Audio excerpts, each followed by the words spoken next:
जय श्री राधे कृष्ण दोस्तों। प्रभु श्री कृष्ण ने गोपियों के साथ बहुत सी लीला की हैं। श्री कृष्ण गोपियों की मटकी फोड़ते और माखन चुराते और गोपियां श्री कृष्ण का उलाहना लेकर यशोदा मैया के पास जाती। ऐसा बहुत बार हुआ।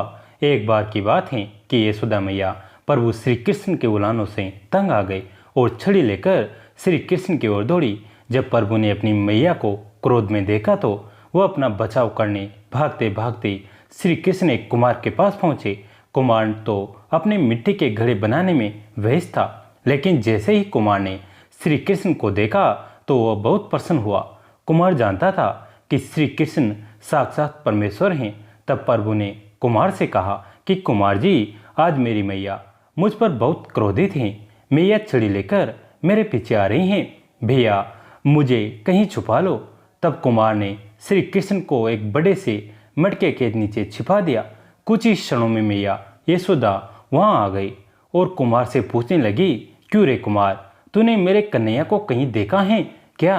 कुमार ने कह दिया, नहीं मैया, मैंने कन्हैया को नहीं देखा। श्री कृष्ण ये सब बातें बड़े से घड़े के नीचे छुपकर सुन रहे थे। मैया तो वहां से चली गई।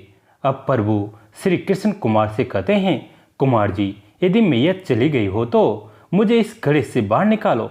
कुमार बोला, ऐसे नहीं प्रभु जी, पहले मुझे 84 लाख योनियों के बंधन से मुक्त करने का वचन दो। भगवान मुस्कुराए और कहा, ठीक है, मैं तुम्हें 84 लाख योनियों से मुक्त करने का वचन देता हूँ। अब तो मुझे बाहर निकाल दो।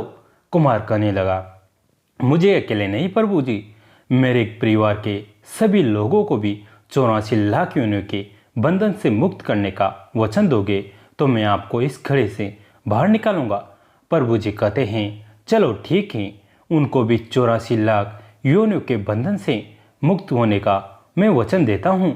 अब तो मुझे घड़े से बाहर निकाल दो। अब कुमार कहता है, बस प्रभु जी, एक विनती और है, उसे भी पूरा करने का वचन दे दो तो मैं आपको घड़े से बाहर निकाल दूंगा। भगवान बोले, वो भी बता दे, क्या कहना चाहते हो? कुमार कहने लगा, प्रभु जी, जिस घड़े के नीचे आप छुपे हो उसकी मिट्टी मेरे बैलों के ऊपर लाद के लाई गई है। मेरे इन बैलों को भी 84 के बंधन से मुक्त करने का वचन दो। भगवान ने कुमार के प्रेम पर प्रसन्न होकर उन बैलों को भी 84 के बंधन से मुक्त होने का वचन दिया। प्रभु बोले, अब तो तुम्हारी सब इच्छा पूरी हो गई, अब तो मुझे घड़े से बाहर निकाल दो।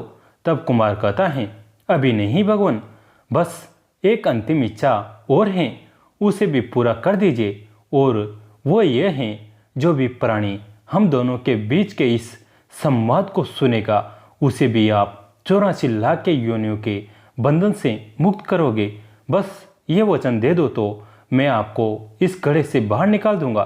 कुमार की प्रेम भरी बातों को सुनकर प्रभु श्री कृष्ण बहुत खुश हुए और कुमार की इस इच्छा को भी पूरा करने का वचन दिया।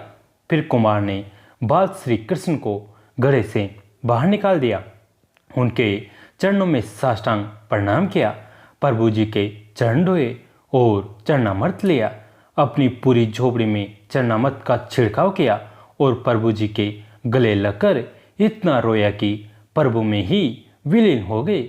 जरा सोचे, जो बाल श्री कृष्ण 7 कोस लंबे चौड़े गोवर्धन पर्वत को अपनी एक ही उंगली में उठा सकते थे, लेकिन तो क्या वे एक घड़ा नहीं उठा सकते थे? लेकिन बिना प्रेम रिझे नहीं नटवर नंद किशोर, कोई कितने भी यज्ञ करे, अनुष्ठान करे, कितना भी दान करे, चाहे कितनी भी भक्ति करे, लेकिन जब तक मन में प्राणी मात्र के लिए प्रेम नहीं होगा, प्रभु श्री कृष्ण मिल नहीं सकते। एक सेठ के एक इकलौता पुत्र था, पर छोटी सी उम्र में ही गलत संगत के कारण राह भटक गया। परेशान सेठ कुछ नहीं सूझ रहा था तो वो ईश्वर के मंदिर में गया और ईश्वर दर्शन के बाद पुजारी को अपनी समस्या बताई। पुजारी जी ने कहा कि आप कुछ दिन मंदिर में भेजना, कोशिश पूरी करेंगे कि आपकी समस्या का समाधान हो। आगे जैसी सदगुरुदेव और श्री हरि की इच्छा। सेठ ने पुत्र से कहा कि तुम्हें कुछ दिनों तक मंदिर जाना है, नहीं तो तुम्हें संपत्ति से बेदखल कर दिया जाएगा। घर से मंदिर की दूरी ज़्यादा थी और सेठ उसे किराए के गिनती के पैसे देते थे। अब वो एक तरह से बंदिश में आ गया।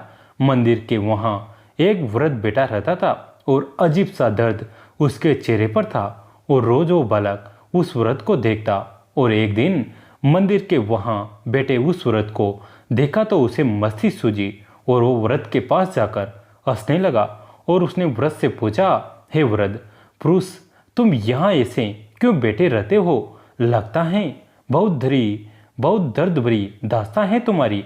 और व्यंग्यात्मक तरीके से कहा, शायद बड़ी भूलें की है जिंदगी में। उस वृद्ध ने जो कहा उसके बाद उस बालक का पूरा जीवन बदल गया। उस वृद्ध ने कहा, हाँ बेटा, हंस लो, आज तुम्हारा समय है, पर याद रखना कि जब समय बदलेगा तो एक दिन कोई ऐसे ही तुम पर हंसेगा। सुनो बेटा, मैं भी खूब दौड़ा, मेरे चार बेटे हैं और उन्हें जिंदगी में इस लायक बनाया कि आज वो बहुत ऊंचाई पर हैं और इतनी ऊंचाई पर हैं कि वो आज मैं उन्हें दिखाई नहीं देता। और मेरी सबसे बड़ी भूल यह रही कि मैंने अपने बारे में कुछ भी नहीं सोचा। अपने इन अंतिम दिनों के लिए कुछ धन अपने लिए बचाकर न रखा, इसलिए आज मैं एक पराधीन का जीवन जी रहा हूँ। पर मुझे तो अब इस मुरलीधर ने संभाल लिया कि यहाँ तो पराधीन हुआ हूँ, कहीं आगे जाकर पराधीन न हो जाऊँ।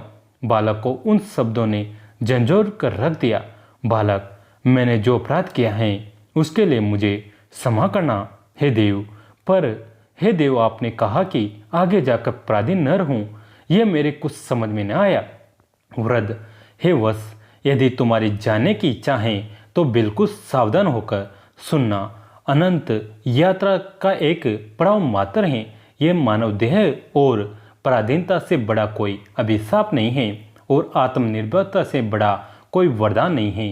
अभिशाप की जिंदगी से मुक्ति पाने के लिए कुछ न कुछ जरूर करते रहना। धन शरीर के लिए तो तपोधन आत्मा के लिए बहुत जरूरी है।